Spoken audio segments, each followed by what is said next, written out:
Welcome to The Explainer. Today, we're going on a profoundly important journey toward personal growth and emotional freedom. We are diving into the radical act of self-compassion and looking at how we can actually rewire that internal narrative we tell ourselves every single day. Okay, let's just dive right into this. So, tell me if this sounds familiar. Have you ever had one of those nights where you're just lying in bed staring at the ceiling and your brain decides that right now is the absolute perfect time to play a greatest hits reel of every mistake you have ever made, right? Maybe you're overthinking some slightly awkward comment you made at lunch, or you're stressing over a project you haven't even started yet, and suddenly you just feel this heavy, sinking weight of simply not being enough. Feeling like you are fundamentally not enough is an incredibly heavy weight to carry, and I really want to validate just how exhausting that actually is.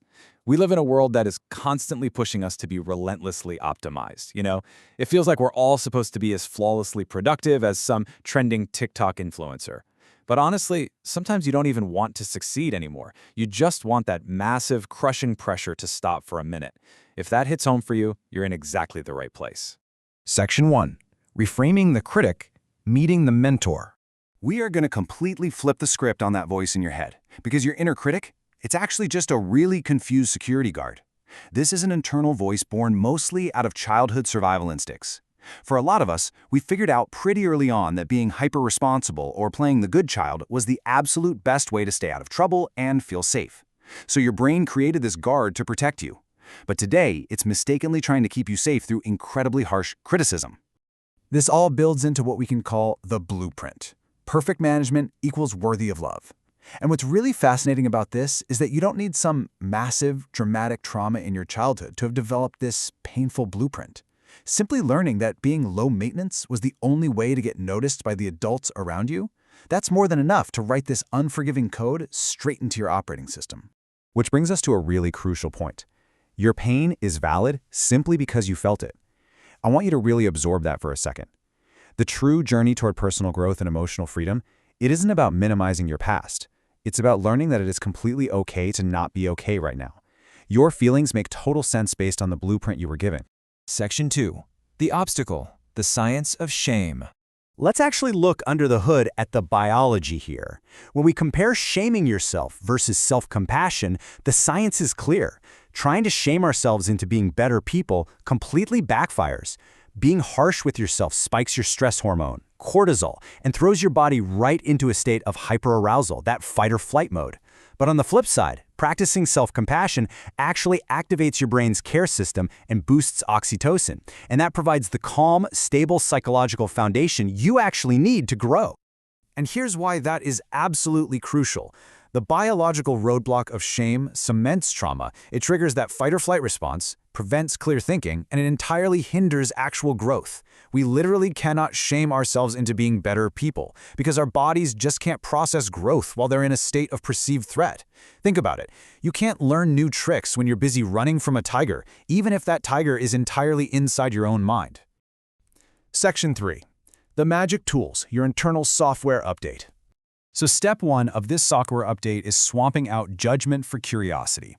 When that inner voice starts screaming, "What is wrong with me?" I want you to consciously catch it and change it to, "Okay, what is this feeling trying to tell me?" Because underneath that sudden wave of anxiety, or what you might unfairly call laziness, is very often just a brain desperately trying to escape an emotional threat. You're basically becoming the loving parent you always needed, shifting from a punishing judge to an interested explorer. Moving to step 2, the radical act of being good enough. This is a direct challenge to the modern myth that your worth is somehow tied to being maxed out or flawlessly productive all the time. When you start treating personal growth like a world you get to explore rather than a punishment you have to endure, it instantly lowers that massive, crushing weight of perfectionism.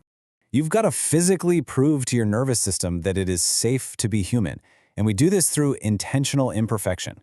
Leave a dish in the sink tonight. Send an internal email with a tiny typo. Honestly, sometimes the absolute biggest victory you can achieve is just surviving the night or making sure you eat a decent meal after a really hard day.